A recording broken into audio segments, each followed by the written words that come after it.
It's Britney, bitch. And Iraq, everywhere like such as. I'm supposed to be the franchise player, and we're in here talking about practice. Ladies and gentlemen, we got him. Out, Charlie! Out! Our next door neighbors are foreign countries. I call upon all nations to do everything they can to stop these terrorist killers. Thank you. Now watch this drive. Hey everybody, and welcome to Remember Shuffle. My name is Ben. With me as always is my co-host Giordano. I'm gonna get that wascally wabbit. Today we are joined by two returning friends to the pod. We are joined by Maddie. Say hi, Maddie. Oh, hey, what's up? And JD. Good evening, everybody. Today we have a very special episode. We're going into the world of cinema. We are turning to two 2000s action films, 2007's Shoot 'em Up, as well as 2006 Crank. No doubt two movies that would have won some Men's Choice Awards at the Spike TV annual cultural review. Mm-hmm. They're very interesting because they are pastiche, and it's kind of hard to find pastiche movies. It's not a parody like Austin Powers. It's more like Kill Bill, maybe, or something. Mm-hmm. They're kind of postmodern.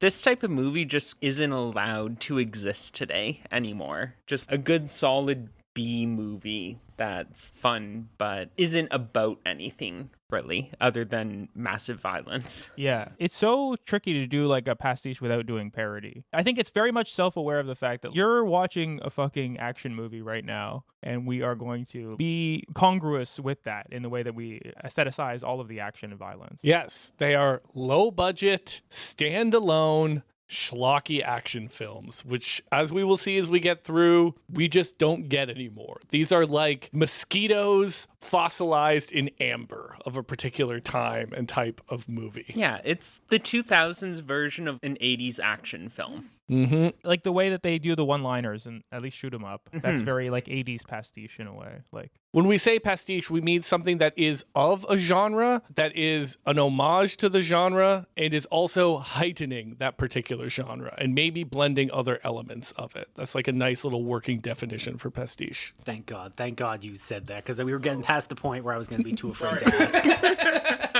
It's very similar to parody. Like they're both mimicking something, but parody is also like commenting on it or trying to make fun of it. Would you say it's almost as if cranking everything to 11? I actually saw today that Oh Brother, Where Art Thou is pastiche, which we've talked about on the pod, right? Because it like grabs all of these like Southern myths and exists within them as like an additional Southern myth. Yeah. You know, it's not trying to do Walk Hard or Austin Powers or something. Correct. And I think that in the same way that James Bond was interesting as a franchise that transcends the decade, it both predates and postdates the 2000s, so you can get a little temperature check on what's the state of James Bond in the 2000s. Obviously, there are action movies in the 80s and 2000s, and we have continued to make middling action movies into the 2010s and 2020s. There will be much John Wick hate on this episode, I am confident. So I think it is an interesting intellectual exercise. I'm sure you saw the title of this episode and were like, what the fuck are these guys doing? My 6-part Iraq War series is doing Shoot 'em Up and Crank? But here we are. Yeah, it's harder around the holidays, and it's easier to do movie episodes. Yeah. Okay, so let's jump right into it. We're going to start with Shoot 'em Up because we think it is a better film that gives us a little bit more to talk about. And we're going to start a little bit on the background, the creative mind behind this film, Michael Davis. Yeah, very short career in Hollywood, this guy. Like, what I do love about these movies is this is kind of the filmmaker's most notable work. This guy, Michael Davis, I was looking at his other movies. I added a couple of them to my Letterboxd. You know the movies you add to your Letterboxd watch list that you're like, I'm never going to watch that. Like, he made a teen sex comedy that looked absolutely horrible. And he storyboarded for Ninja Turtles Secret of the Ooze, which I liked. Whoa, Great hey. movie. I believe he was also involved in the Double Dragon film in some capacity. Really? So he understands action. He's storyboarded it before. You know? And he's on the record saying that he wanted to make a John Woo Hong Kong style action film, but he wanted even more gun battles. To which I say, mission accomplished, sir. He also said he wanted the film to have 0 explosions because the guns and the shooting are really the star of this picture, if you think about it. And I watched a very mid YouTube review of Shoot 'em Up in my research for this that ended with the filmmaker Michael Davis appearing on the review for Shoot 'em Up, soliciting Kickstarter donations so that he could teach himself computer animation to make an animated sci-fi spiritual sequel to Shoot 'em Up called Blast 'em Up. It is so sad because he's like, I tried to get it made in Hollywood, but after Shoot 'em Up underperformed, no one will fund my animated sci-fi action project, Blast 'em Up. We were robbed as a society. Just also not a phrase that exists already. So the marketing, you're already kind of starting from a handicap, I think. There had to have been a different wordplay he could have used, but... Yeah, Shoot 'em Up is already the name of a video game genre, right? And which plays into it. But Blast 'em Up. I'm so sorry that this underperformed because we saw this in high school. I thought it did well. That's sad. I thought this was a good one. Oh my God. I remember seeing high school with you guys and it's like, this is the sickest thing ever. I had not. I'm so impressed with this movie. Okay, so let's start by discussing our characters in this film, starting with Mr. Smith, played by Clive Owen. What do you need to know about this guy? We learn that he is ex-Black Ops, maybe CIA, maybe NSA, which was a funny drop because that's like the code-breaking spying computer guys. Right. But part of his backstory is that his wife and child got active shootered and died. That's unclear if that happened before or after he became an elite operator, but it's truly a grim, macabre, bleak thought to think that even in 2007, we were using the regular tragedy of mass shootings to Uncle Ben origin story, our schlocky action movies. That's social commentary. It's like if Peter Parker's grandmother died in a school shooting or something, you know? That's kind of exactly what I said, Jordan. Yeah, sorry. I don't know what to make of the burger shooting. Yeah. I guess it was a robbery. Okay, all right. So they weren't really doing that then. American tragic backstories be like, imagine a shooting at a burger restaurant. They doubled down on their America by making the setting of the shooting a nugget dispensing burger joint. Yeah, Paul Giamatti has a delicious line delivery where it says, and your wife and kids were killed while eating their chicken nuggets. I forgot that we rewound right to that word. One more. Chicken nuggets! Out of nowhere. I love an overused actor in a movie. It's so satisfying. Clive Owen / Mr. Smith. The thing to remember about this character is that he's like a reluctant hero. I think he's quite literally Clive Owen's character from Children of Men, right down to the fact that he has to save like a pregnant woman and a baby. But this time he does it with guns because we're in America instead of a dystopian England. Which is very funny considering, yeah, Clive Owen I don't think ever uses a gun. Ooh, if it was in England, it could be stab him up. Yes, the other part of his lore is that his father was a gunsmith who moved from England to the US when the Brits passed gun control. They're like gunsmith refugees that came to America. Yeah, he had to quit the family business and so he became a soldier. He's an operator. Yeah. The gun genes were passed down from his dad to him, and then he got in the gun business of using guns, making guns, because the Brits got rid of guns. This is what happens to gunsmithing if it's made illegal, is all those people who worked at the gun factory, their children have nowhere to practice that. It just manifests itself as using a gun really well, becoming an operator. And he's also homeless, as we see. He's like a squatter. He's a drifter. He's a bum. He's a nobody. He's living at a cool factory. He's living in Bart's factory. Let's talk Carl Hertz. Oh, boy. He really makes this movie so much better than Crank because yeah. they have a villain that's God. as good as the hero. Very compelling. He is a Snidely Whiplash style villain. He's often saying things like, get the woman and that baby. Sorry, you have to do the Paul Giamatti. Get that woman and that baby. Yes, he's played by Paul Giamatti. He is the Elmer Fudd to Mr. Smith's Bugs Bunny. He is an ex-FBI behavioral specialist. That's how we can track him down so far. So this movie is an ACAB movie because the ex-cop for the FBI becomes this cartoonishly evil director of henchmen. He's actually kind of like a middle manager henchman. Yeah, there's no indication in the movie that he was ever a good mind hunter.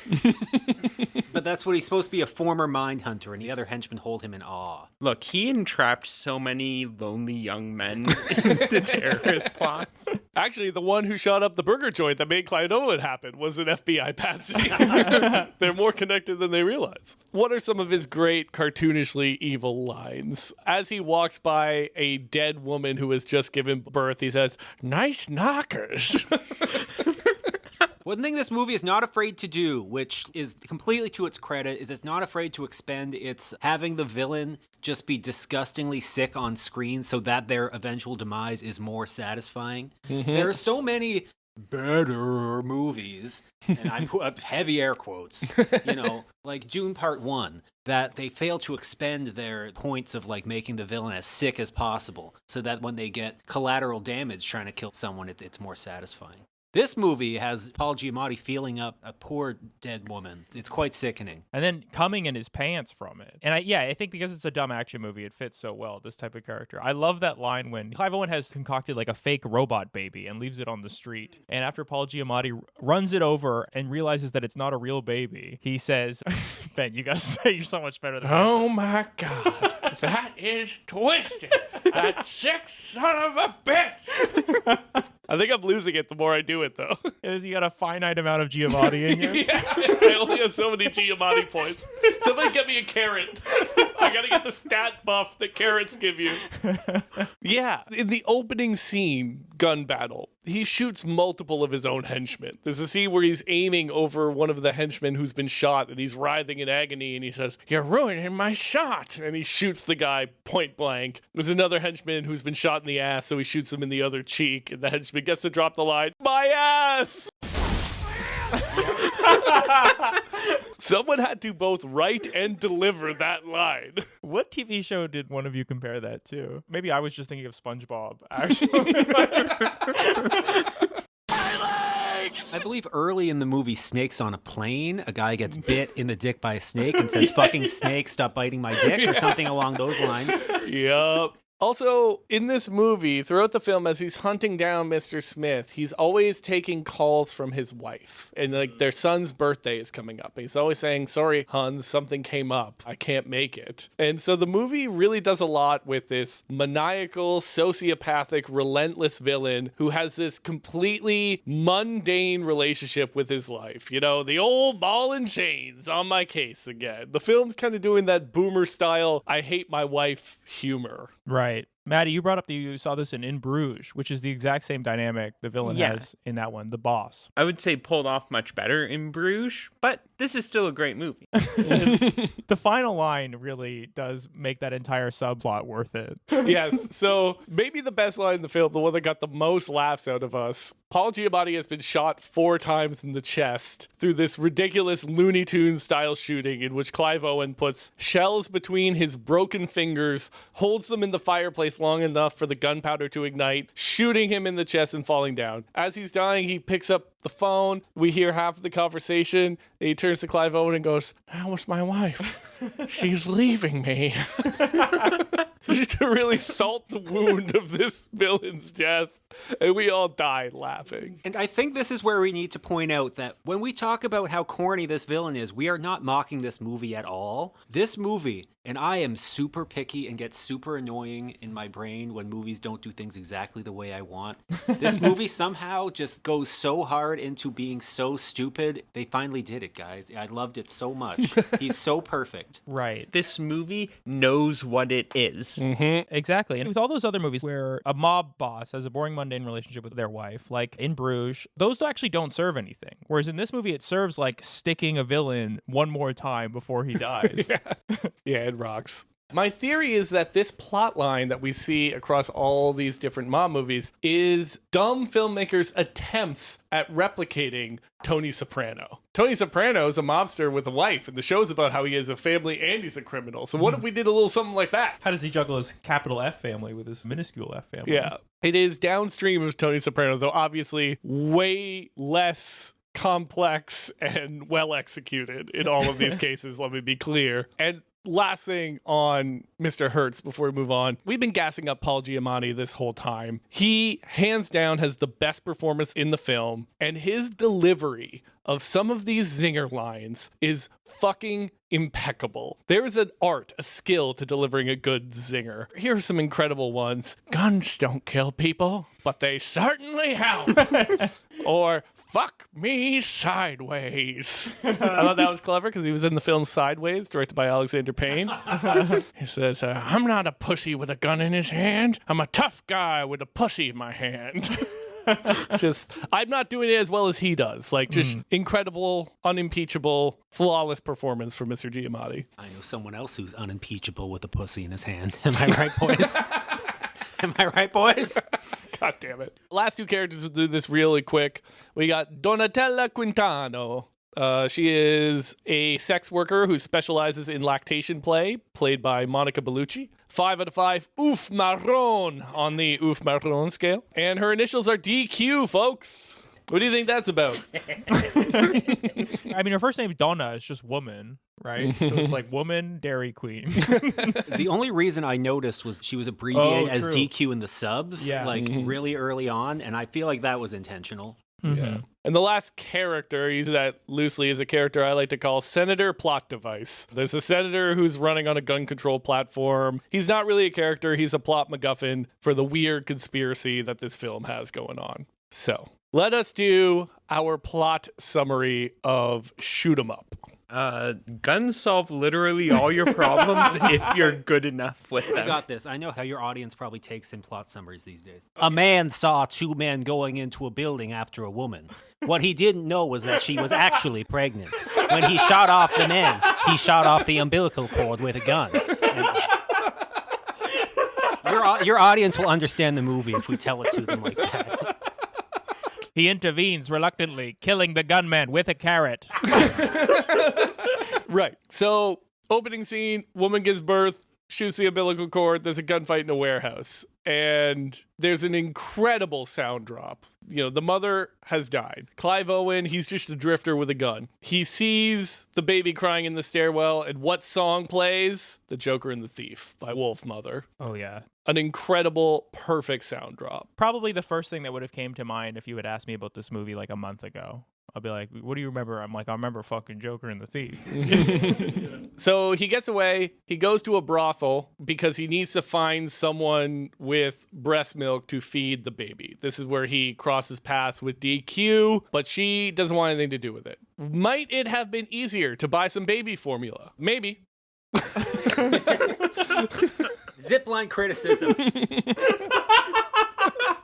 So she refuses. Hertz tracks her down, and now we have another big fight in the hallway of the brothel set to the red light. There's a nice little bit of characterization where we see Mr. Smith flip out at various kinds of bad drivers. So he steals a car from a guy who's parked in a handicap spot. And as he's driving, he sees an asshole in a BMW who refuses to use his blinker. And he rams him off the road into another vehicle as they are on the run trying to keep a low profile. We see his digs. He lives in this abandoned factory squat in which he uses a rat-based lock system to get into a house. We see him remove a brick, remove a rat, remove a second brick, put the rat in that brick, and there's a Rube Goldberg machine. I would say a rat Goldberg machine. There's a rat Goldberg machine just to open the door. Once again, it's cartoonish characterization. Yeah, You know? I think the best way to describe the entire style of this movie is real life Looney Tunes. With guns. Yeah, there's lots of sliding. He loves carrots. Yeah. No drag, but Yeah, that's true. It was missing that. For Yeah. sure. They're in the squat and the goons attack. There's another big gunfight. And there's a scene in which he rappels down a rope down the middle of a spiral staircase, spinning around, shooting, just gunning down all these goons, and then he lands all cool. And as we were watching, I just remember saying, like, this is the movie that the Max Payne movie should have been. This is cooler than anything in the Max Payne movie. And, like, actually more in line with what the video game feels like to play. Yep. At about this point in the movie, the plot really starts to thicken. So, using the fact that the baby loves death metal, our heroes go to a death metal club in which they find a breeding factory above the metal club. But all of the mothers and babies have been executed in cold Oh, blood. wait. Most importantly, they assault I would say, non-binary club owner. Yes. The club is run by a Marilyn Manson looking guy, non-binary person in a corset. And DQ removes his cock ring, seemingly. Their cock ring. Sorry, thank you. Removes their cock ring seemingly through their leather pants. And this is the intimidation that leads this owner to show them the factory. And some nefarious government-looking types are cleaning up the scene. They escape. We get back to our Flophouse hotel room. They are once again tracked. Goons once again find them, but this time while they're having sex. Mr. Smith shoots the goons while having sex and delivers the zinger at the end. Talk about blowing your load. The second time he has made this pun in this film. The first being after he shot all those guys in the brothel. After this attack, he investigates this big gun manufacturer called Hammersmith. And this time he infiltrates ahead of time and he sets up some Home Alone style rigging with guns in the gun factory, rigging them to shoot down the hallways from strings as he trips tripwires. He has a command center where he operates a bunch of strings that shoot down like a Pac-Man style series of hallways made with the pallets. One could say it almost appears as if he's conducting an orchestra with like the energy he's pulling the strings. Yes. The filmmaker said he wanted to find as many new ways to use guns as he could in the film. And every single action set piece has a new environment interaction that he can use the guns in a new way. Yeah, like he unlocked a new talent perk and it's like, ooh, set traps with your guns. Use guns as grenades. Yeah, at one point he just jams a carrot in the trigger of a gun and lobs it like a grenade so it shoots a bunch of people. Now we're in about the third act of the movie. We finally understand the huge conspiracy. There's a senator who's running on a gun control platform. He's the Democratic candidate, but he has an incurable disease. So he's the one who's been running the adrenochrome factory in order to get bone marrow of his DNA. Hammersmith, the gun company, is trying to kill all of the mothers and babies in the baby factory to ensure that the senator dies so they can keep selling guns and making money. Mr. Smith, he sets up a meeting on an Air Force One style plane with the senator, but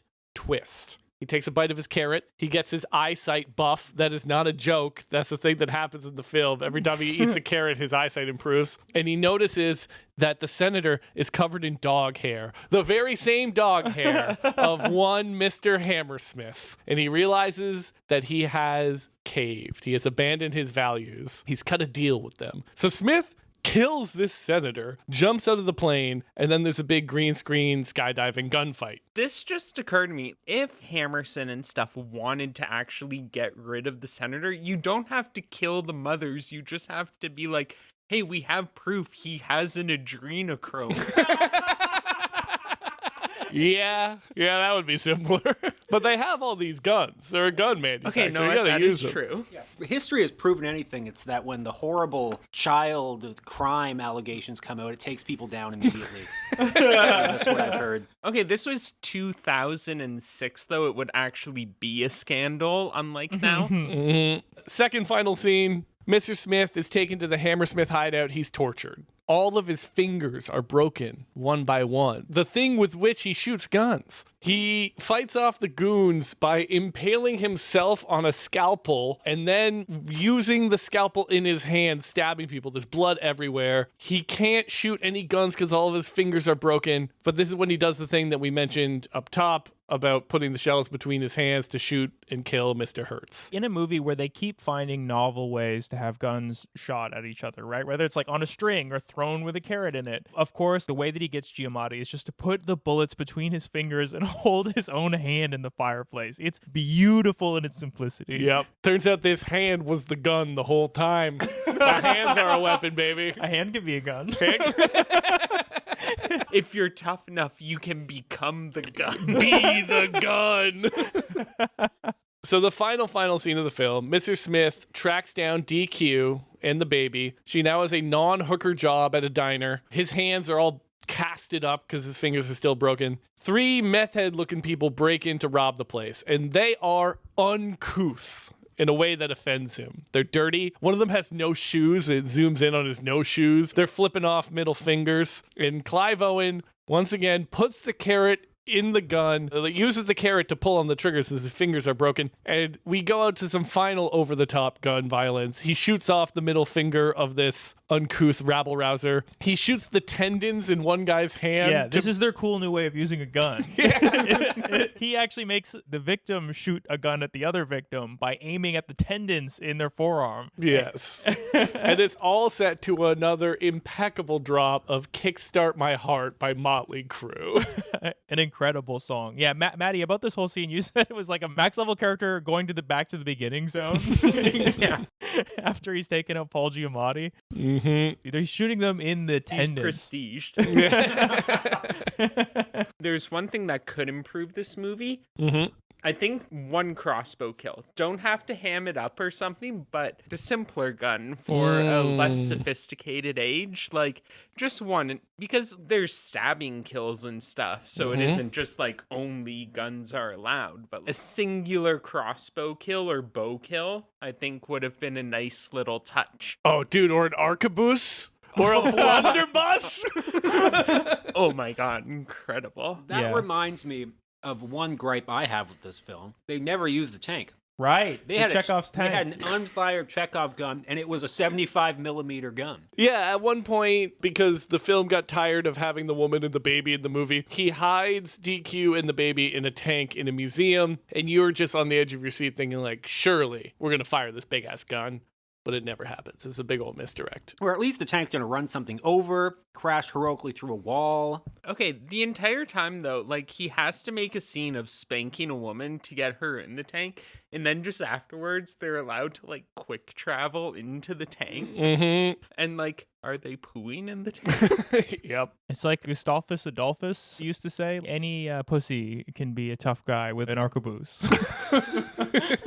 That's the thing about Sweden.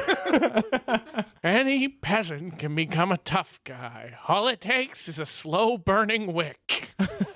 Okay, let's talk themes and big ideas in this film. Yeah. The first big idea that we want to talk about, as we signposted up top, is pastiche. We talked a lot about this up top. The name itself, right, is telling you, like, this is a genre the movie, right? Like a good version of epic movie, maybe. That's actually parody, not pastiche. But they're both self-aware of it being absurd. But this movie does it in like a more sincere way that actually works as the genre. Like you mentioned the oil slick, where he just like slides across the floor and he goes like way farther obviously than any human would do. And I think that this is all part of its Looney Tunes-ness. They go together, this idea that they're doing Bugs Bunny, he's eating a carrot, they're sliding across the floor. It's aware that it is an action movie. And it's kind of playing with tropes as well. You see him aim at the tank of the car and you think, video game rules. You shoot the tank and the car blows up and all the bad guys who are taking cover behind the explosive car are going to die. But instead he shoots the oil tank and it makes a slick, which he then uses to slide and shoot. It's like playing with some of the conventions and genres. Also, genre the movie would go fucking hard in some grad school circles. Some of those like postmodernists, they would love something called genre the movie. Yeah, from what I understand, PhD students, they love epic movie. Actually, they're like, it's a beautiful pastiche. This is like the only movie I know that has pulled this off flawlessly. I'm so thrilled with this movie. It doesn't break from the bit like once or like take itself too seriously even one time. Mm-hmm. Yeah, I actually saw somebody say that both Hot Fuzz and Shaun of the Dead were pastiche, and I think it's parody at some points, like when the zombie is going really slow towards them, like that's almost like a Austin Powers style parody, but it also feels like a good pastiche in the way that it's just like a good zombie story in its own right. Yeah. That's like one of my favorite movies. Also a movie where bullets in their casings are fired off and save the day from a fire. I think another element of the pastiche, the love letter to the action genre, is the one-liners. And here I think the comparison to something like John Wick is illustrative. Jean Wick. Oh no, Jean Wick. Oh, ils ont tué mon chien. John Wick doesn't zing. He is morose. He is melancholic. Arnold Schwarzenegger zings like a fiend. Think of Commando. You know, he kills Bennett by throwing a pipe through him and pinning him to like a radiator or some shit. And he says, "Hey, Bennett, let off some steam." Or, you know, he breaks a guy's neck on the plane. He covers him up with a hat. talks to the stewardesses, "Don't bother my friend, he's dead tired." It's wordplay that hinges on the moment, and of course it's ridiculous. Of course it's over the top. Shoot 'em up takes it up to 11, right? After killing a guy with a carrot, he says, "Eat your vegetables." Or maybe my favorite, when he's driving, he unbuckles his seatbelt. He rams into this cargo van full of goons head on. He flies through his windshield, flies through the bad guy's windshield, deep into the back of the cargo truck, turns around, blasts 6 guys dead, and just delivers the line, "So much for wearing your seatbelt." Or I think the best example of this is at the brothel when he pulls out a guy's hand that he sawed off and he shoots a bunch of people and says, "Nothing like a good hand job." Hey, that was a reach. That one was a reach. I have to correct you, Maddie. We don't see him saw off the hand, and I think given the rules established by this film, we need to assume that he shot off the hand with 6 or 7 bullets. That's a really good point. No, except we know he sawed it off because after this you have Giamatti specifically counting the amount of bullets fired to account that he's out. Oh, you're right. So he must have had some kind of pocket knife that he used. And yeah, I think the film's self-awareness of its own absurdity is maybe best exemplified by how many novel ways we see a gun be used in this film. Yeah, in ways that aren't to kill something. Yep. Sometimes they're to bring a life into this world. Yeah. Like the first example, he shoots off the umbilical cord. At one point, he shoots a filing cabinet to make the file come out and hit a guy in the head, killing him. He shoots the legs off of a table to turn it into a ramp so they can run and jump and then shoot some more people while in midair. There's a scene that we blitzed over in the plot summary, but he tries to leave the baby on this little carnival merry-go-round, and Paul Giamatti's about to shoot the baby with a sniper rifle, and as he sprints towards the merry-go-round, he's shooting the little handle to start it spinning, so it's kind of like a motion device. It's incredible stuff. I think one of my favorite times of him doing this is shooting out the lights to put together a message of "fuck you" to Giamatti, which Mr. Hertz then replies with making "fuck you too" with the lights. Yeah, shooting out a few more. Yeah. I think there was like a little bit of knowing that this was a cartoon. They had like one meta wink where they were like a little bit more overt with it when he was like, "Do we really suck this much, or is he that good?" Yeah, and then we have like these nice little meta winking nods in terms of Bugs Bunny and Elmer Fudd, right? With the carrots. I forget if someone says "What's up, Doc" in this movie. I think someone might. And even referencing Peter Rabbit when Paul Giamatti says, "They're not out of the briar patch yet." You really got the warbling in his voice down. It's incredible. Thank you. You know, it wouldn't be a good postmodern work without some metatextual references like Bugs Bunny and Peter Rabbit. It's placing itself in the canon of those great works, you know? Mm-hmm. Let's talk about the theme of gun control, some of the politics of this movie. You know, we love to talk about politics on this show. It has some convoluted, insane anti-gun messaging, right? So we have his origin story. His wife and child are active shooter out of existence. And Clive Owen, he's the one who sold the shells to the mass shooter. The movie posits a world in which the gun companies will do anything and everything to keep selling guns to people and protect their profits. Okay, fine, sure, checks out. But our pro-gun control people are running baby mills. They are also pussy cowards who sell out at any opportunity. It's a pretty nihilistic movie where Mr. Smith has a line to the senator about not wanting to trust people who are looking to profit out of things. This is like comrade Mr. Smith. This is a blanket disavowal of the profit motive in its entirety. But I think, Jordana, you just read it as a cui bono sort of situation. Yeah, it is. Like, it's a nice sentiment. I just feel like this movie's politics, this is the only reference we get. And there's some fun cultural war stuff that we'll talk about. So obviously, we hate the gun people in this movie because they're Hammerson. They're evil, obviously, but then the senator is trying to get guns to be illegal. We have someone who also hates our enemy.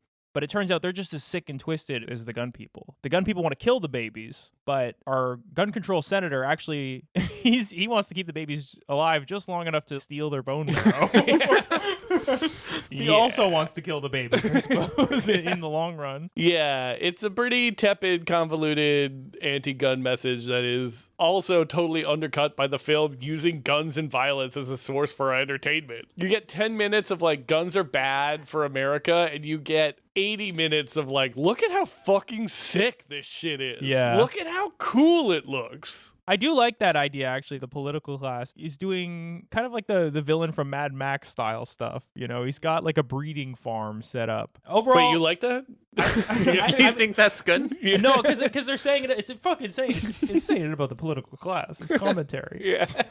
They're showing them to be these like sick, twisted folks. You know, there's a lot of stuff in the 2000s where we were portraying Jeffrey Epstein like stuff in art, knowing there's something going on. There used to be like a big efflorescence of conspiracy-pilled movies. Like in that Mark Wahlberg movie Shooter, where everyone's evil. Some of the later seasons of 24, the bad guys are, surprise, surprise, the American government. They were the ones who were funding the terrorists all along. Right. It gets a little black-pilled in the later seasons of 24, but I don't know. I hate to bring it all back to Marvel, but I think the Marvelification of the universe, right around the same time that Obama got elected, meant all of that like black-pilled, nihilistic, deep state coded stuff all went out the window. And we're like, oh no, we trust our institutions. Like S.H.I.E.L.D. The based lib was taken out and shot behind the shed. Yeah, this is a base lib fucking movie. Oh, yeah, very much. He wants people to use their turn signals, folks. That's a perfect segue, JD. To our next theme here, which is just to talk about some of the culture war stuff going on in this movie, because it doesn't really have like a great grasp of what it's trying to comment on, but it certainly finds certain activities annoying. And it's kind of just like anything that makes you a little bit different. Like very like, dare I say, Dennis Leary, just like complaining about it is very Dennis Leary coded for sure. And as soon as the movie starts, he like shoots off a ponytail, and we were like, oh yes. Yeah. He complains about like a 40-year-old man with ponytails. You know what I fucking hate? These guys with fucking ponytails. Like, I just want to shoot it off. How could you shoot your way to a coffee-flavored coffee? So much of this movie is like you imagining yourself going on a shooting rampage the same way someone probably would walk into a coffee shop like Dennis Leary and like imagines themselves shooting it up because they asked him if he wants like a grande or a tall instead of a medium or a small. The Clive Owen character, Mr. Smith, he's obsessed with a kind of manners, propriety. He likes things a particular way. He delivers the line, you know what I hate most? A bunch of times in this film at multiple points. And I really think you need to cue the Peter Griffin, like, you know what really grinds my gears? You know what I hate? No! I hate these 40-year-old jackholes wearing ponytails. That ponytail doesn't make you look hip, young, or cool. We already mentioned a bunch of these already. Ripping out the dick ring, stealing a car from someone who's parked in a handicapped spot, running the BMW off the road for not using his turn signal. Maddie mentioned this briefly. There's a scene where a woman is spanking a child, and he has to put a stop to this on the spot, and then spanks the woman in public. You live in a factory, an abandoned factory. Are you really the best person to be talking to the entire city about decorum? You have a rat-based lock system. It takes someone living outside of society to call out its sickness. It's funny because like he's acting like Tony Soprano asking the guy to take his hat off at the nice restaurant. It's like Tony Soprano wears a suit. Also, just because you brought it back to the rat-based lock system, I need to say this. It doesn't fucking work. Paul Giamatti immediately breaks into his squat. We were watching it, we're like, oh, surely this ridiculous, convoluted thing is going to be a plot point that stops the bad guy. Nope. It's just there. He doesn't even get through it very easily. It's just completely skipped over. It's a non-issue for Paul Giamatti. There's a great point in the film where he's using the gun to soothe the baby. He's sort of treating the gun as if it were a cardboard baby book, explaining the parts of the gun, Yes. the soothing voice and what have you. And he talks about the tremendous importance of the safety. But he's such a legendary badass that he says, this right here, this is also my safety. And he wiggles his index finger, what have you. He says the Facebook line, or at least like the line we see in movies a lot. It was in Black Hawk Down. It is in Black Hawk Down. It's in some other movies too. But he says, this is my safety right here. And I guess this is like the best time to bring up the fact that this is a and then everybody clapped style movie where someone does this kind of sick, violent fantasy they have on impropriety. and then being a little self-indulgent with its portrayal, like you would on Facebook if you were to like, if I had been there, it wouldn't have gone down like that when that guy took that handicap parking spot. When someone sees a video of someone doing something wrong and they comment like, if I had been there. Oh, you mean like Mark Wahlberg? Yeah, they do the Mark Wahlberg, not for 9/11, but something like extremely small and stupid, not something as big in scale as 9/11. Or it'll be someone getting like brutally murdered by carjackers, and they'll be like, "This is what I would have done." This is a movie for those people in many ways, in the way that some of those lines, like "This is my safety right here," or the other culture war-ish line was, "America is a land where a pussy may become a tough guy if he's got a gun in his hand." Delivered by the bad guy in a big southern drawl. So I don't think the film sincerely believes this, but it was a great little fucking line. Okay, let's talk quickly about seediness, because I think it's one of the central features of this movie is just how much everything's grimy. It's in an unnamed city. Everything is kind of run down and like greasy and dirty, including the state itself, as we talked about it. He lives in an abandoned squat, like Fight Club, another movie we did together. They live in an abandoned squat. It'd be funny if they had the rat-based lock system in Fight Club. I am Jack's rat-based lock system. The way that the sex workers exist in this movie, I find to be very seedy as well. They have the brothel that's initially postured as a nunnery. And then there are people in this movie, like Johns, paying money to drink breast milk from a sex worker. Like, it is a seedy movie. The second time, she's like, "Oh, what? I was trying to make a little money from the baby." Like blowing this guy behind a dumpster. It is a dirty movie. Oh, this movie abuses Monica Bellucci. She's like the Italian Olga Kurylenko. They just make her be like insert ethnicity whore. There's also a room in the brothel where a guy is just leaning into what appears to be a leather tarp of some kind. You could just see like his eyes. It's some kind of weird getting vacuum sealed fetish. There's all kinds of weird shit going on. You aren't familiar? I'm not. Does that one have a name? What's that one called? Look, you just have to follow some people on Twitter who love to post annoying shit, and you'll see it soon enough. Monica Bellucci, perfect choice. I mean, this is the woman who was hired in The Matrix to play what would be like a hacked program for humanity for a beautiful woman. It's interesting that she took this role. I mean, it's a good choice for sure. The cartoonish movie. In terms of style, our last section on Shoot 'em Up before we move to Crank, like we already said, movie is super indebted to John Woo, but I do think there's this interesting recursive, and this does ground us in the 2000s again, where I think it is as indebted to video games inspired by John Woo as it is actually inspired by John Woo. I think this film is as indebted to Max Payne as it is to John Woo, and that's why the movie feels so over the top like a fucking video game. I think this movie, just in terms of style, it's got fucking momentum. Its pacing is impeccable. Well, maybe it can be a little bit pecked, as I'll see in a second, but it has momentum more than it actually has characters. We are truly trying to get from one action set piece to the next as quickly as possible, and the worst bits of this film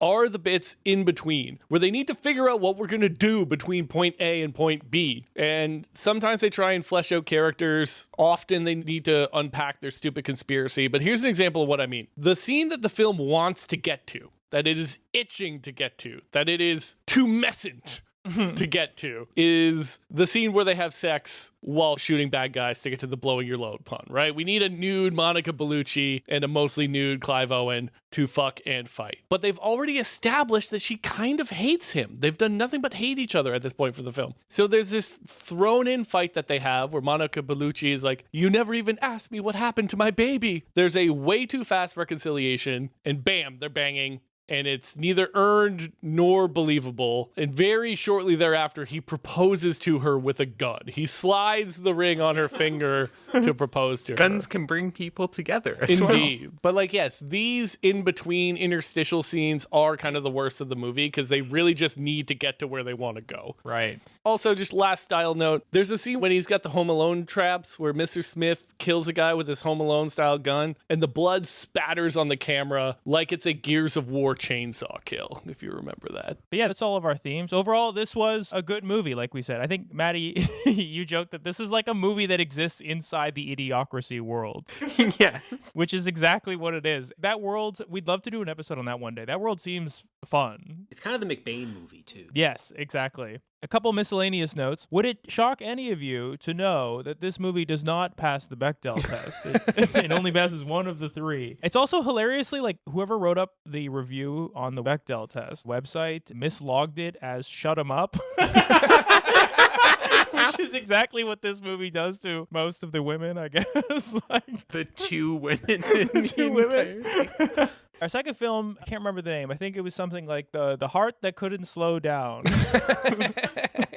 All right, so let's talk Crank. And I'm not talking about the uppers. We're talking about the 2006 film Crank. We put them together basically because they have a lot in common, I think. They both came out mid to late part of the decade, and I think that they are both knowingly doing an action movie, right? Where they're not really trying to do too much characterization. They're leaning into the fact that this is a cartoon. We're here to have a good time, you know? Enjoy the genre. But, Jordana, we're going to push some boundaries. These are all R-rated movies. We're going to be a little bit edgy with it. I love that it's a tight 88, too, sorry. Because the idea is always like tight 90. It's like, I can do you two better. It's actually even better than that because 8 of those minutes are the ending credits. It's a tight 80, my friend. Beautiful stuff. Yeah. So our main character is Chev Chelios. What a name. What a handle. Chev Chelios is emphatically not a stoic action hero. The first thing we see him do is smash his own TV when his TV shows him news he doesn't like. He's caustic, he's sarcastic, he is angry, he is yelly, and he is just an absolute asshole. He antagonizes everybody he runs into. He loves to call people slurs, whether racial or homophobic. And when he's fucking with his enemies and our enemies as the audience, he is caustic and funny. When he's grabbing the family heirloom off of the main villain's brother as he kills him, he's going to rub additional salt in the wound by saying he's going to sell it for a hand job. Yeah, he's very caustic. He is a contract killer. He's a professional assassin, basically, and he's our main character. The villain is a guy named Ricky Verona. He instigates the whole plot because he administers the poison to a passed out Chev Chelios, who has, let us be clear, already been knocked unconscious by Verona's brother with a baseball bat. It is truly one of the ultimate why don't you just shoot him moments in the history of film. He has his target knocked out, unconscious, and he's filming it. And he administers this slow acting poison to kill him. And the film really wants you to know that he is Latino. I couldn't stop thinking about Charlie and Mac attempting to do the Cholo Latino accent in Always Sunny. Okay, homie. Orale, yeah, I can do that. Okay, man. Nachos. Yeah. A real racist with it, huh? Yeah, that is extremely racist. And by the way, that's more of a Los Angeles sort of Mexican cholo vibe. Let's go. Let's go see the Dodgers play the Lakers. Some of his characterization, I think one of the first times we meet him, he takes the call while getting sucked off while feeding his guard dog raw beef. Yes. To give you a sense for what this guy's like. We also have Chev Chelios' girlfriend, Eve. Yeah, played by Amy Smart. Yeah, she is a girlfriend with a child's mind, I think is how you could describe her. She's just like very careless, carefree, I should say. Mm-hmm. She has an arc, though. She's movie blonde. Yeah, Mike. yeah. You described her as like the woman escort mission in a video game, basically. She's kind of like, what's going on? Well, I dropped my tampons. Actually, similar to what we said in the previous one about your crazy situation mixed with your mundane home life, she needs the time on the microwave changed. She never got it back from daylight savings. Okay, look, we can't be judging people for not changing their clocks because of daylight savings. Listen, in 5 months, I'm just going to have to change it again. Exactly. I'll be laughing in 5 months. I'm keeping my mind sharp by doing math every time I look at the clock. Mm-hmm. Yeah, think about every lazy 1950s joke about a dumb blonde, and that is this character. She's vapid and not smart and oblivious and a very flat character. Very easily acquiesces to Chev Chelios, too. Yep. Well, I mean, look. He's a hot guy. Bald excellence. Yes. We have to say, Jason Statham, one of the best to ever do it. I think he just misses the Mount Rushmore, but it's close. And the final character is, he has a doctor. He's like a criminal doctor. I forget his fucking name, but he does a lot of the plot exposition for the audience, explaining how the fucking poison works and how to keep it at bay. That's true. He does do that. We don't have enough criminal doctors in movies. Yeah. Or, you know what? A Better Call Saul, but for like a criminal doctor. Yeah. Like, that would be awesome. It's a Simpsons spinoff of Dr. Nick. There's a great criminal doctor in The Sopranos, actually. He's a dick doctor. But yeah, he also has like a very seedy office operation where he's just like hired women to work for him, but they're really just kind of like doing drugs and watching TV. I think this is a country western singer turned actor, this character. I don't want to talk about the plot because it's not necessary for me to be like, oh, first he goes into the mall. What I would rather do is just describe all the stuff he does in this movie to get his heart going. Because, I mean, the entire plot of this movie, such that it is that he's been given a Chinese potion straight to the heart. The Beijing cocktail. The Beijing cocktail. They're calling it the Beijing cocktail. You have to have sex in Chinatown or else your heart will explode. Didn't used to be this way. Used to be we had American poisons. So he gets this poison put in his heart. He has to keep it going. If you remember anything about this movie, you remember this is the premise of this movie and the next one. It's the movie Speed, but in a human body. Yes. I can't stress this enough. It's the plot to the film Speed. And he's facing this punishment because he refuses to do a hit so that he could be with his girlfriend, who he's decided he's going to leave the business for. So now the gang that hired him is trying to kill him. And they're going to use the Chineseness of this poison as a calling card to incite a gang war. So yeah, the whole film is him running around LA trying to kill Verona, the guy who gave him the poison, and tell his girlfriend the truth in the time that he has left. Apparently, it is a very loose remake of a classic noir film from 1950 called DOA, where a poison detective has 24 hours to solve his own murder. But of course, in our stupid, nihilistic 2000s time, this is what we get. We get the horny, violent, abrasive fucking hitman instead of a detective. True. Has to do this thing. So, like I said, rather than describing the plot, why don't we just go through a list of the things he does to keep his heart going in this movie, to give him a little juice? He destroys his TV right off the bat, although at that point, I think it's just his normal anger. He doesn't know yet that it's actually helping him. He drives fast and erratically. He does cocaine. Mm-hmm. Beautiful scene where he's like on the ground sweating. The dealer throws the baggie and it gets stuck to his bald head. And he's like doing it on the ground and immediately pops up, points a gun at a motorcycle gang, and decides to like start a race war to keep his heart going. Yes, there is an all-black motorcycle gang, and there are so many fucking "Hey, it's the 2000s" lines in this movie in terms of the film's racial politics, where all of these black motorcycle gangs are pointing guns, and another black character says, "Y'all look like Somalians." Right. I want to pull Yes. up. This is the first of several sort of ethnic adventures that drive this film. He then drives his muscle car through a mall, at one point ending up on the escalator with the car on its side with some horrible fucking CGI, unfortunately. He sprints to try and get his heart rate up. He eventually ends up in a cab, and he asks the cab driver to crank it. Hey, that's the name of the movie. But the song that gets cranked is Achy Breaky Heart. And I'm embarrassed to say it took me until my second watching to catch that was a reference to the fact that his heart is in fact achy and breaky. He then robs a gas station, and the gas station is great because it really does have so many things that would make your heart go faster. He takes a bunch of the gas station dick pills, Red Bull, Rockstar, incredible stuff. Imagine if you could just go into the gas station and really floor it. And it is the type of movie that is for the people who abuse the gas station uppers. That's who this movie is for. He then goes to a pharmacy and he's looking for epinephrine, and he gets recommended ephedrine by Chester Bennington, making a cameo appearance as sort of like a... He's a tweaker. Tweaker, yes. Yeah. Yeah, he doesn't really give a tweaker performance, but if you just associate him with nu metal, I think you're just supposed to kind of put it together. Mm-hmm. One thing that I think is fun is that his criminal doctor has to explain epinephrine to him. The dialogue has to mystify it like it's this drug that he has to go to the ER for. And I think that's funny because it's a clever way of writing around the fact that that's an EpiPen. Like epinephrine is not like a mysterious drug that no one knows about. It's an EpiPen, you know, orange to the thigh, blue to the sky. But it's just writing around the fact that probably the nearest place you would rob for an EpiPen would be like an elementary school.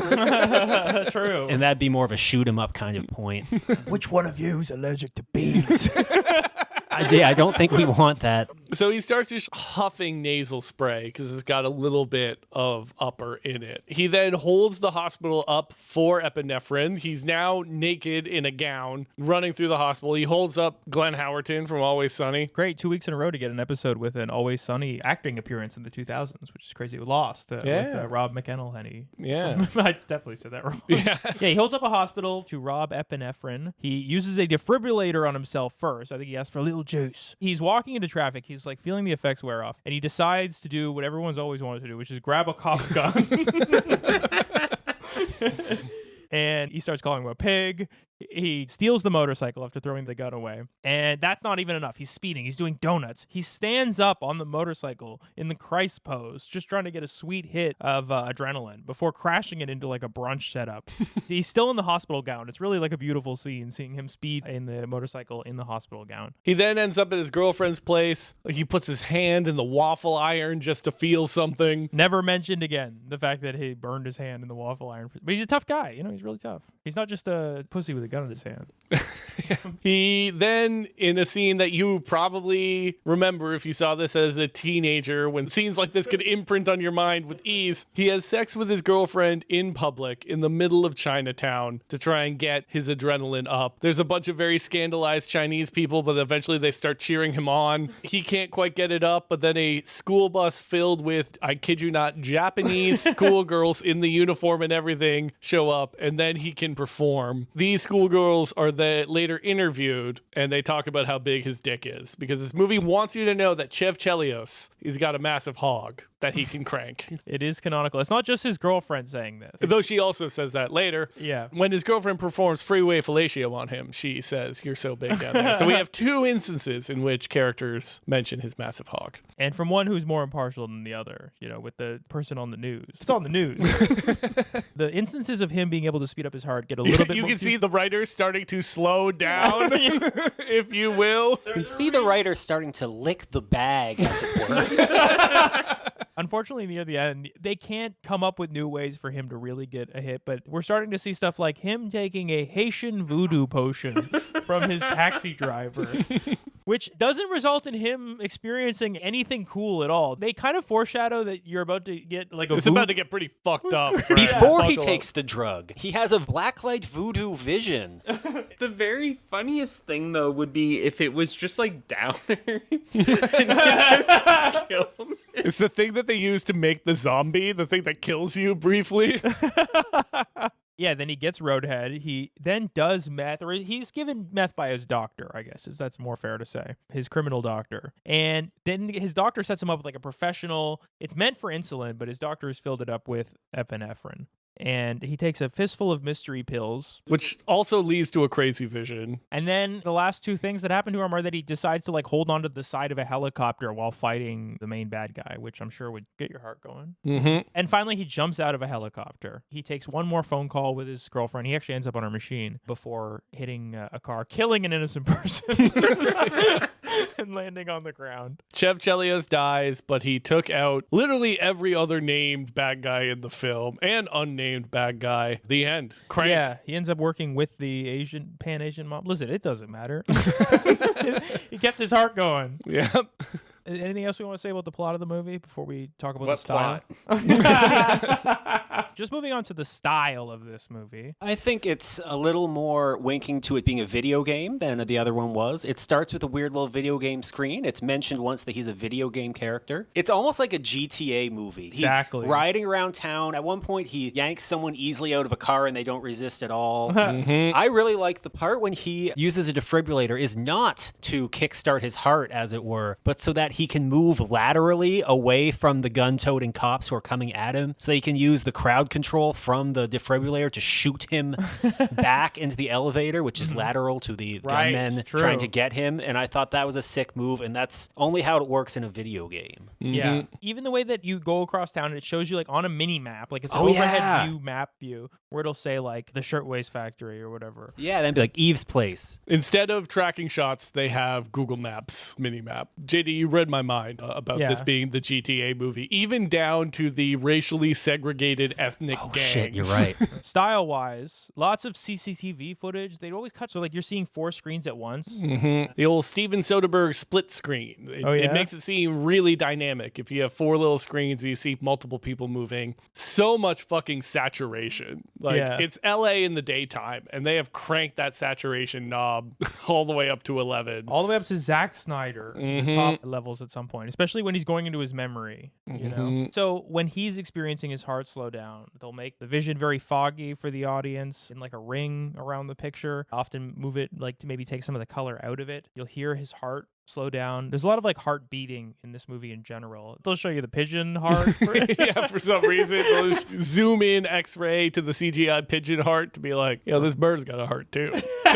Don't forget about the heart thing. Yeah, the music I often found had like a heartbeat rhythm. And it's LA, so it looks great. They definitely filmed this in LA. This isn't like Vancouver meant to look like LA. So they'll pop around. They go to Beverly Hills. I think they go to Los Feliz for his girlfriend's apartment. And it's fun. Also, in terms of the GTA-ness of it, the individual characters are like Rockstar style cutouts. You could imagine getting a mission from the criminal doctor, from the dumb blonde woman, or from the sadistic Latino gangster giving you a mission to do. Yes. Or this entire film could be a GTA mission. Just one extended one, like how in GTA 5 you had the long heist missions. This is the long, you've been poisoned mission that you need to do across Los Santos. We forgot about his Central Asian themed adventure where he did eventually have to take the taxi driver's cab, which he achieved by throwing him out and yelling Al Qaeda at passersby, and then a bunch of like boomers came and beat him up.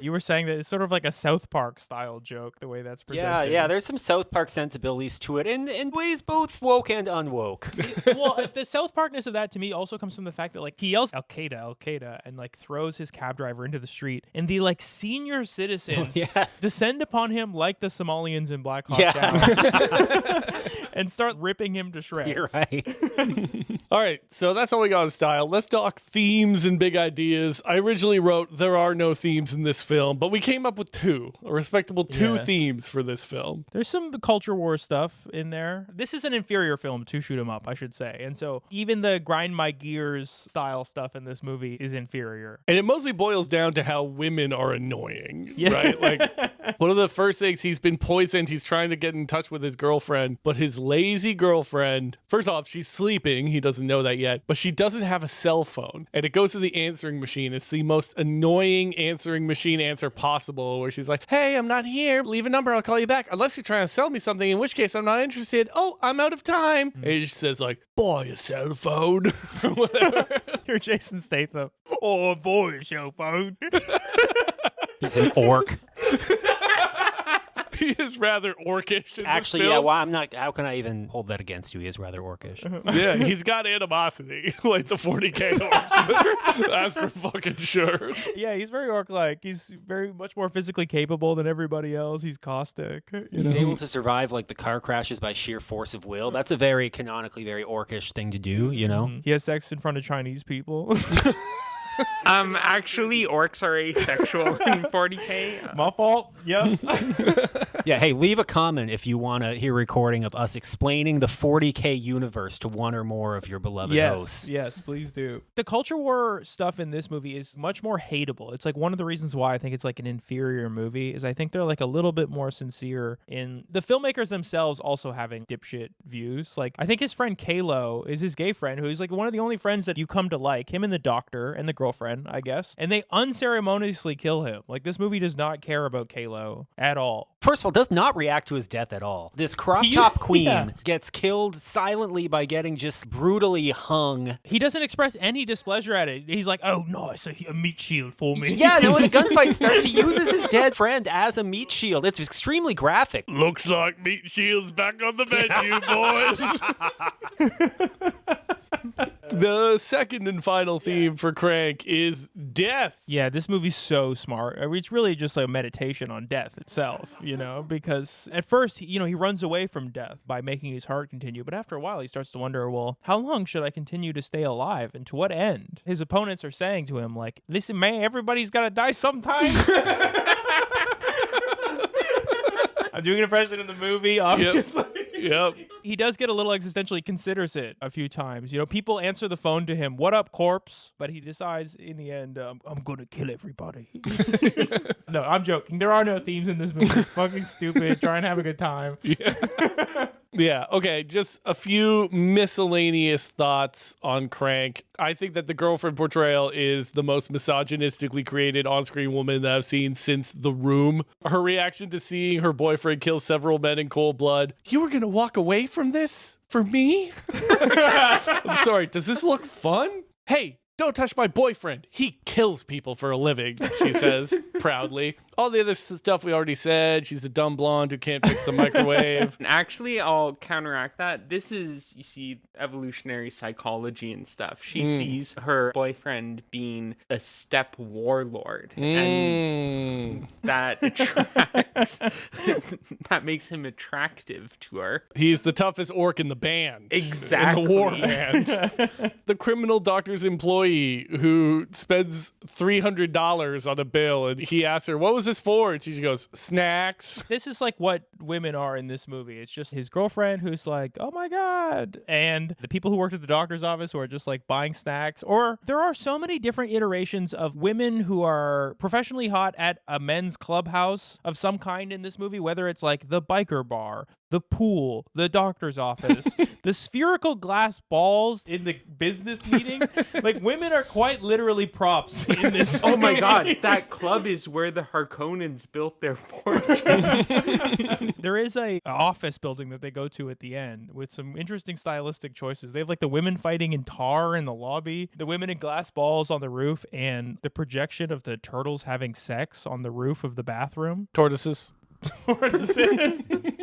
If that's all we got for the miscellaneous misogyny of the film, very briefly, let's talk his outfits. For most of the film, Chris Chelios is wearing a very loud Maximalist Club shirt that made me think of the I Think You Should Leave sketch with Tommy Bahama shirts.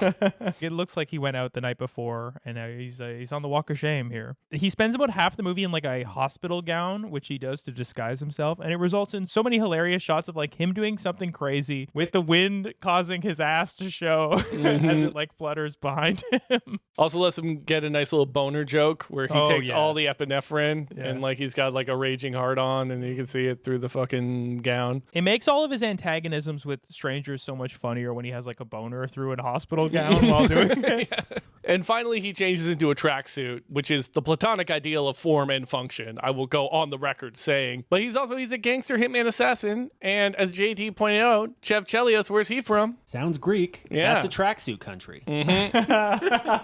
But his girlfriend posting one more L says it looks gross. So let's do our closing thoughts for these two magnificent films. These are just thought-terminating films. They provoke no thought. Sometimes you want a thought-terminating film. Yeah, and look, I'm not judging it. I'm just saying. It's nice for a film to have congruency between what it is and its intention, for sure. Above the temple at Delphi was written a maxim in Greek, Gnotheti sealton, which is, of course, ancient Greek for know thyself. Was quoted by Socrates, formed a big part of his thought. Self-knowledge, knowing thyself. No films have come closer to the Delphic maxim than these two.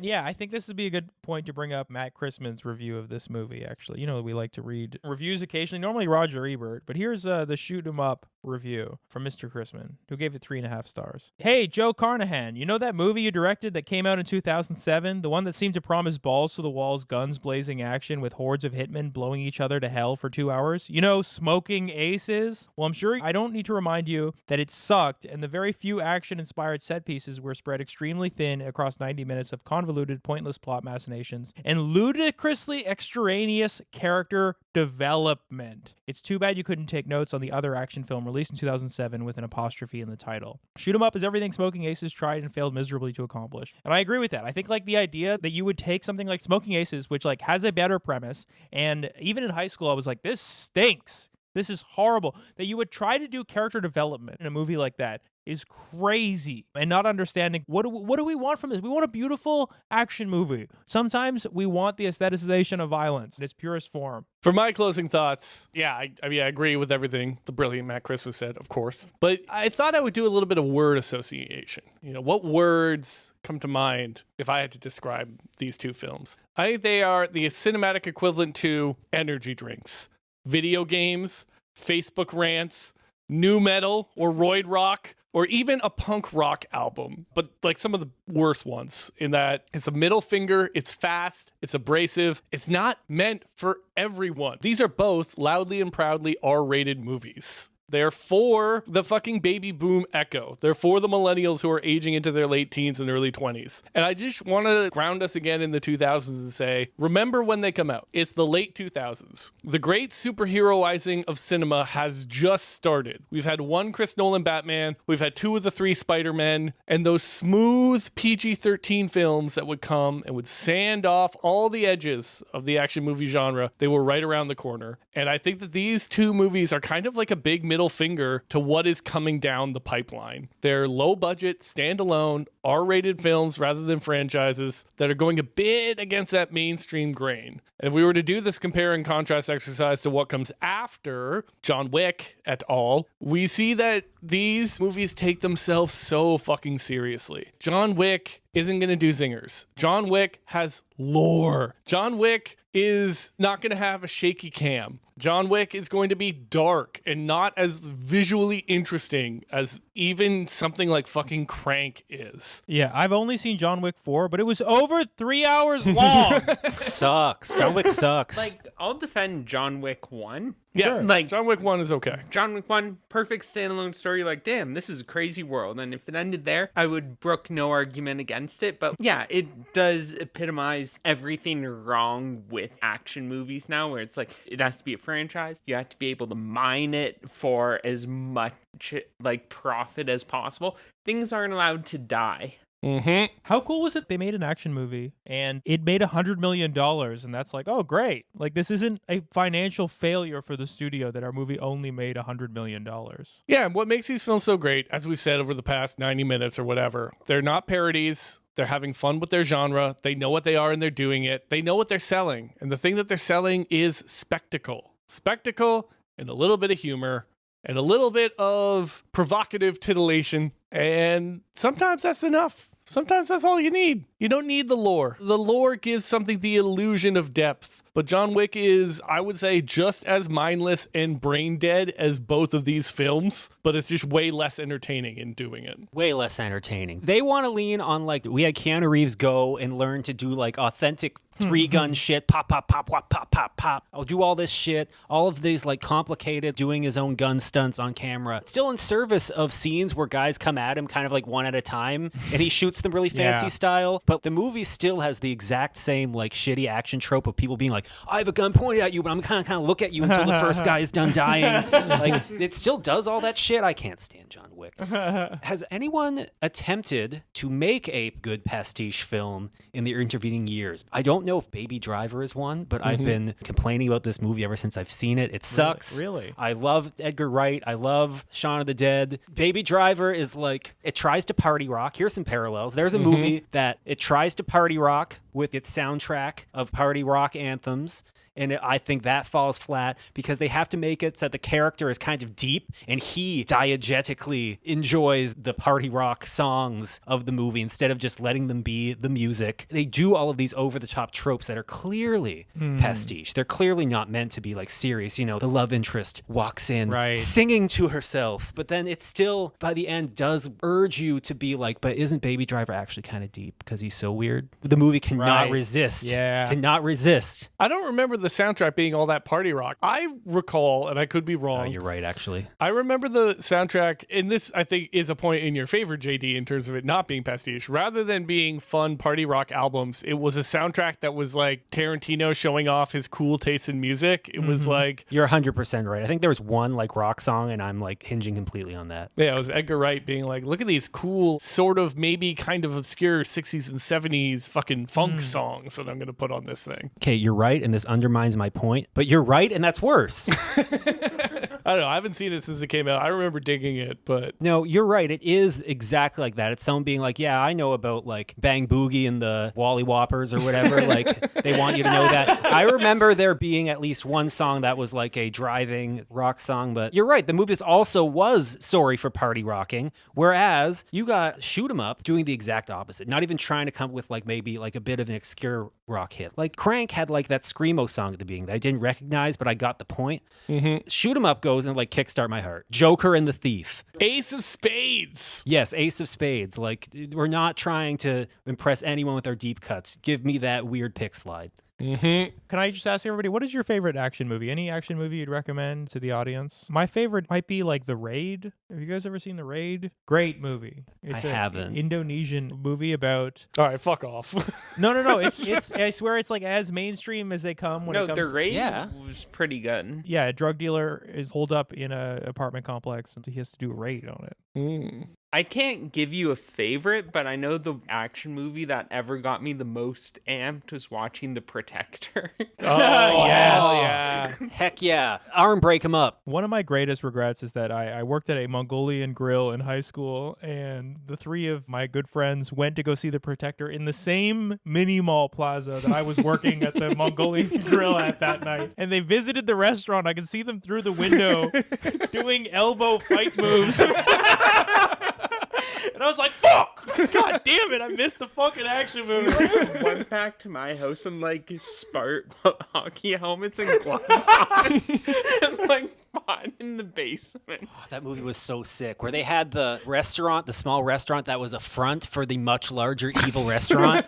Yeah, actually, it is my favorite action movie ever. That's a great champion. I might just have the incredibly basic take that I do love Die Hard. Maybe it's just because it's the Christmas season that I'm saying that, but no, I can't. I'm not one of those hand jobs. No, Die Hard rocks. It's got some great singers. Alan Rickman. Like we said, one of the reasons Shoot 'Em Up is so much better than Crank is that the villain is as compelling as the hero. And I think Die Hard also ticks that box where Alan Rickman's Hans Gruber is at least as compelling as John McClane is. Terminator 2, it stands alone. But that might not be a Shoot 'Em Up, though. Or a twist their arms him up. That's a good choice. James Cameron, a couple foreign films, and Die Hard, a Christmas movie. Yeah. And honestly, listener, if you are just hanging out with your boys, I mean, by the time this comes out, the holidays will have ended, but it's cold. If you want to do a movie night staying in, you can do a hell of a lot worse than Shoot 'Em Up. It's fine in the right context. It's a full star better to watch with friends, for sure. 100%. Laugh out loud together. Maddie, JD, do you have anything you want to plug? Leave a comment if you want to hear some us completely just poison these guys' brains with, knowledge of stuff that I think you and I know that these boys are sometimes a little bit too normie to know, and they need a couple of the white hat autists of the world to give them the right, you don't want 40K getting explained to them by like a Black Templars fan. Right. I got addicted to Civ 5 in the last couple weeks. I've ruined my life. And so that's another game that'd be fun to talk about our thoughts on. I think some of those characters have come up. Actually, we talked about, who's the Sweden guy? Gustavus Adolphus. See? And the reason they both know that top of their heads, one has a PhD in history, but the other one has a lot of hours in Civ. Yeah. You both have been talking about an episode on Disco Elysium as well. Oh my god, I could talk about Disco Elysium forever. Well, that is what we already watched. You had visual calculus checks in that movie. I guess Crank was a little more Disco Elysium. He's woken up from a bender. Things are constantly trying to kill him. No, he's like a hobo at the start whose like life is ruined at the start of You're Crank. Right. But you know what? Smith from Shoot 'Em Up would have gotten the body down first try with his gun. Disco Elysium would be impossible for Shoot 'Em Up because he needs his gun. All right. Well, leave a comment if you want that. Whatever that is. Yes, as always, thank you for listening. Thank you for subscribing. Please like, subscribe, write us a comment on the YouTube. It really helps us for the algorithm. And more importantly, we love reading your comments. It really makes our day. It is the best part of having a podcast. Yeah, absolutely. Thanks so much for joining us this week. It's always fun to do this when we're back in Windsor, when we're back in town. Oh, my pleasure. It's always fun to do. Yeah, lots of fun. Lots of fun. Yeah, check out our other episodes during this same time. Scroll back precisely 12 months of your podcast. Yeah. Oh, that's true, though. There's been some heat. Yeah. 300. 300 was a banger. Was sick. Fight Club we did together. but remotely. 300, another movie that had a brief shot of eyes and teeth in the dark, just like Crank did. But without the voodoo makeup. All right, that's all we got for you. Ciao, ciao. Peace.